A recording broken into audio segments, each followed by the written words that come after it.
Hey guys, subscribe for daily content, and if you're shopping for gear, make sure you check out the description for the newest items at some of the very best online retailers. There's also links for some of the items that I personally recommend. Thanks!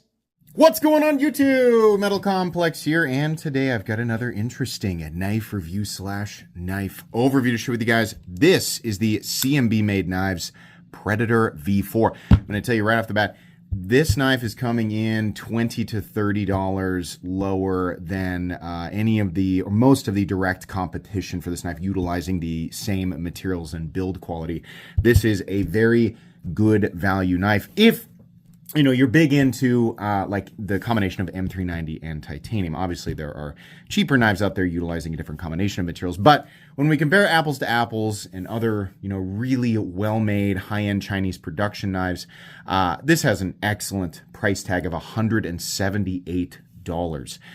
So that's definitely like Kaiser and Concept territory. There's really only a few brands out there that are trying to put together knives like this at a cost like that. So that's pretty good. I'll go ahead and link it down in the description. You guys can check it out if you want to. It does help my channel when you use those links, but that's entirely up to you. Thanks to CMB Made Knives for providing this knife for review. Thanks to my patrons for supporting me. Let me go ahead and get a quick measurement here. Make sure your notifications are turned on for my YouTube channel.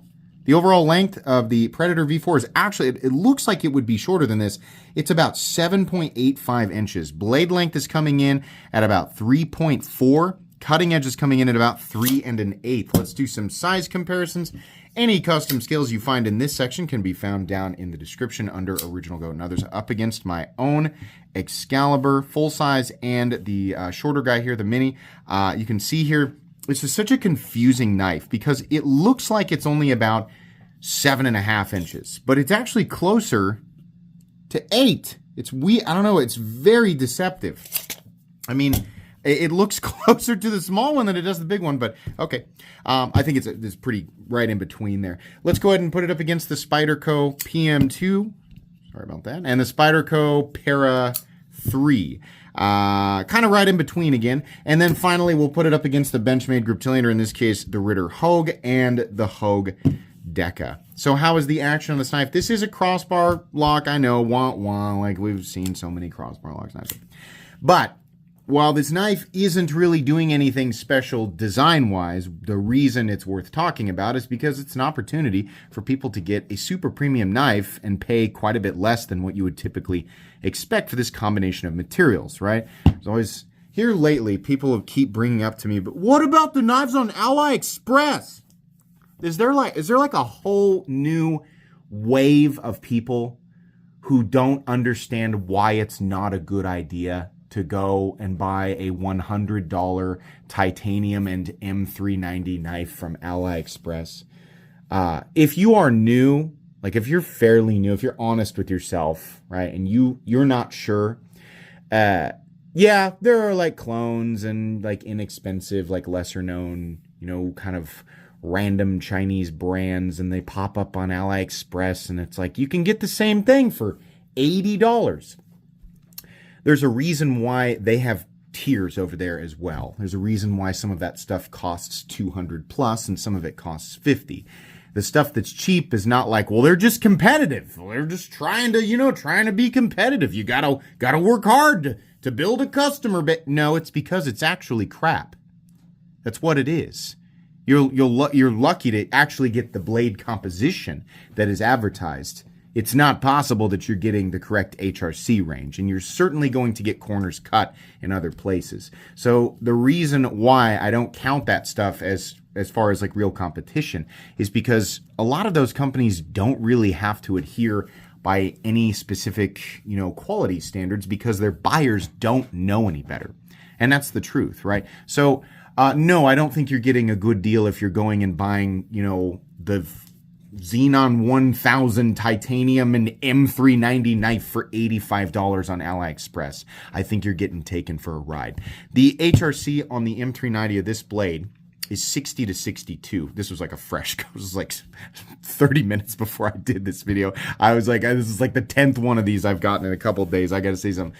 M390 at 60 to 62, which obviously M390 can get harder, right? A lot of people would say it's optimized right around 62, 63. This is a good zone, and it's really good that CMB is actually trying to hit those numbers because the industry standard for so long has been 59 to 61. And as I've stated many times, that's not good enough. So I'm happy that CMB is not only providing a knife that's made well and designed well, but where the blade steel actually does hit the numbers that it should, and with geometry that complements it.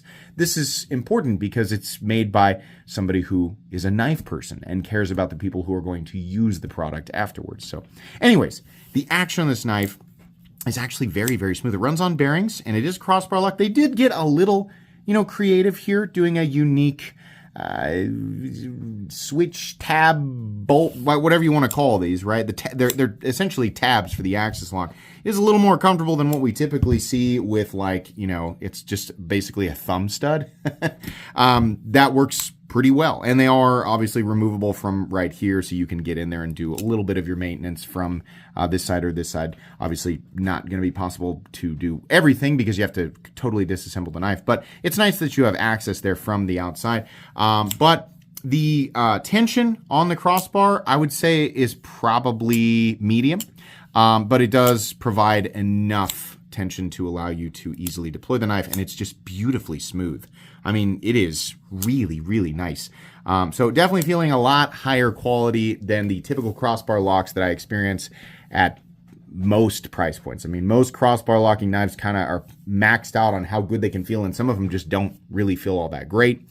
This feels really good. So definitely not something that we've never seen before, and I really think we should, a lot of companies should be making the move, if it's legal, to change their crossbar locks from Omega spring operated to coil spring operated. It's still okay because the locking system is ambidextrous, very appealing to a lot of people, very welcoming to a lot of people, and it's also a strong locking system as long as the Omega springs hold up. So anyways, let's go ahead and do carry profile. Thickness up against Spyderco, the Spyderco Para 3. It is about the same thickness, but it's also contoured, which we'll talk more about here in a sec. Length and height up against the PM2 and Para 3. This is a very easy knife to carry. Folded up, it is really close to the length of the Para 3. It's a little taller in here, right? Not quite where I'd call it chunky, right? It's still pretty compact. Let's go ahead and weigh it. So what are we looking at for materials? Obviously, titanium, contour titanium. We got a tie clip, we got a tie backspacer, and then we have an M390 blade, not too thick, and then a few steel internals for the crossbar lock housing. Weight on this guy is coming in at 4.8 ounces, which might be a little heavier than some of you might have expected, but then again, it is a nearly full size. I mean, it's 7.8 inches.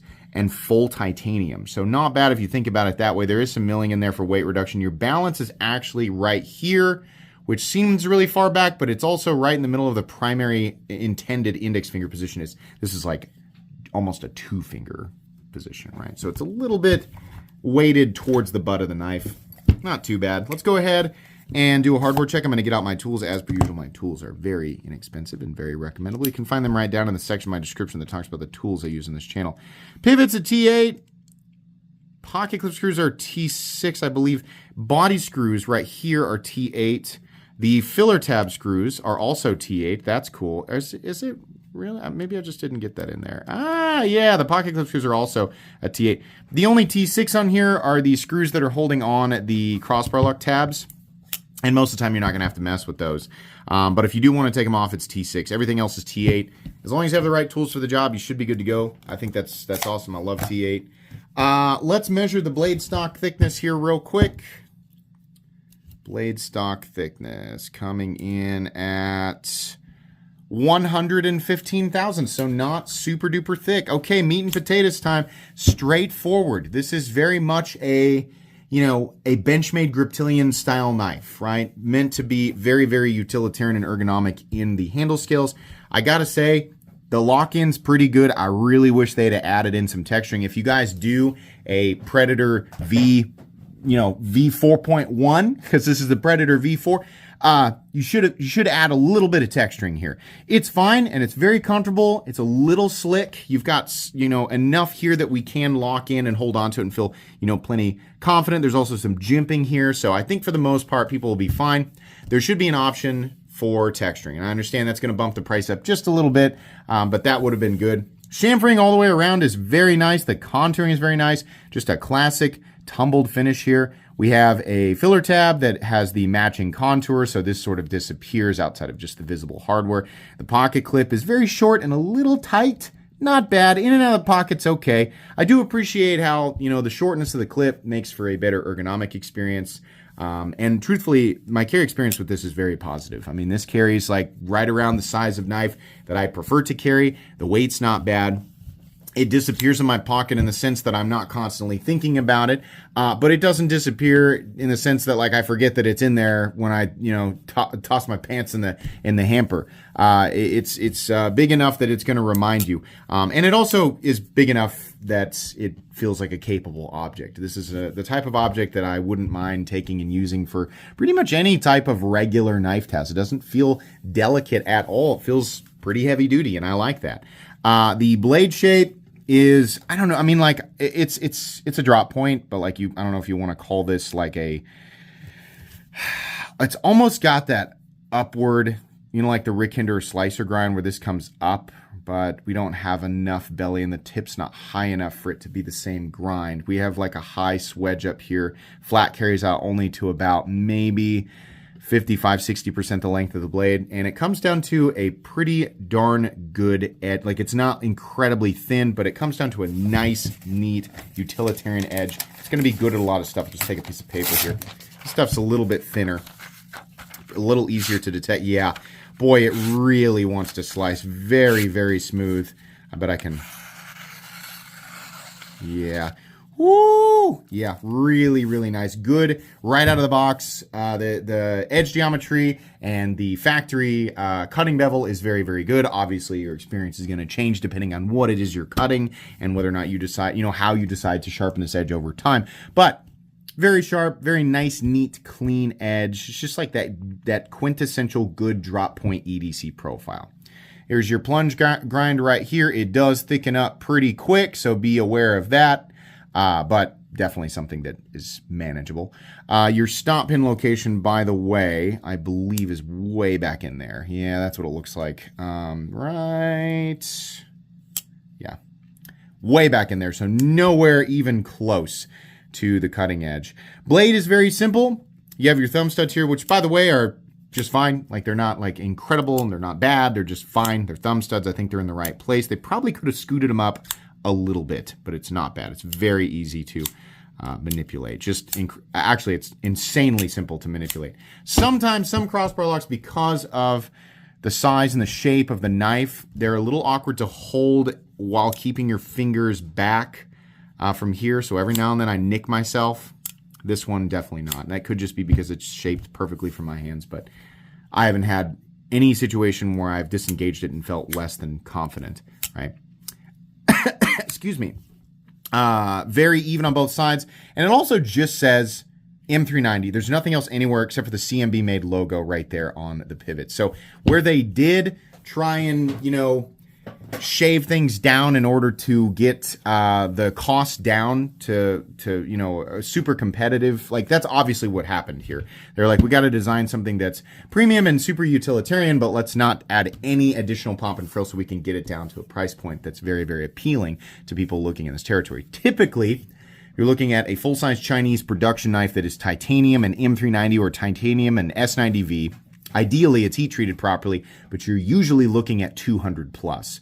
A lot of what Artisan Cutlery does is really amazing for 200 bucks. So any amount under 200 bucks when you're doing the same thing, it's just that much better. So the fact that they got this down, I think it actually was lower, but the fact that they got this down to 178 is pretty awesome. Moving on here, we have a simple gear pattern backspacer, with a little lanyard bar back here.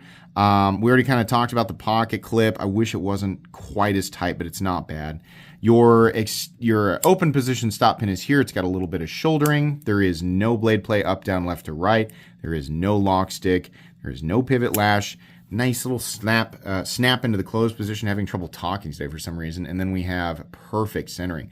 A really nice knife. It's just kind of, I mean, people who have been buying knives in this territory for a long time are probably not going to be wowed by this. But for people who are starting to climb the ladder, like let's say maybe you felt really comfortable, you know, starting off in the $30, $40, $50 territory, and maybe you've bought some nicer Civivis or some of the lower end Kaisers, and you kind of moved up to 100, and maybe you bought your first knife slightly over $100, and you're like, I kind of want that premium.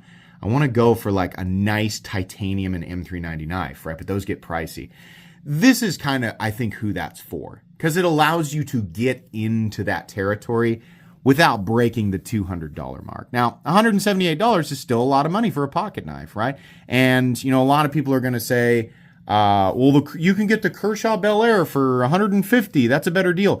That is a less expensive knife, but it's also a knife, and it's also a knife that's made in the USA.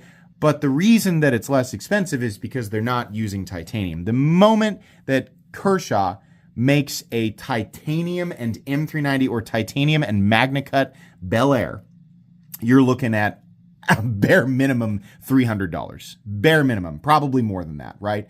Some of the nicest, legitimately US, I'm not talking about people who claim USA manufacturing, some of the nicest USA manufactured knives that are titanium and whatever premium steel typically fall at 350 plus, right? Typically, if they're full size. Sometimes we got some smaller examples here. So when we're talking about, you know, titanium and M390, you know, versus like your apples to apples competition, right? People who care about the combination of those materials. This is probably one of the better buys out there. I really like this one. That's going to be it today, guys. I still need that. Please. This will be linked in the description. Please make sure to follow me on Instagram at metal_complex. If you enjoyed this video, leave a like. If you'd like to check out my other content, I do, of course, have lots of videos of knives that are either expensive or inexpensive that I do or don't like, so check those out. And if you enjoy all my content, go ahead and click on that Metal Complex logo right there and subscribe, because there's definitely more coming. Blah! I can't talk today. Thanks for watching, everybody, and have a great day.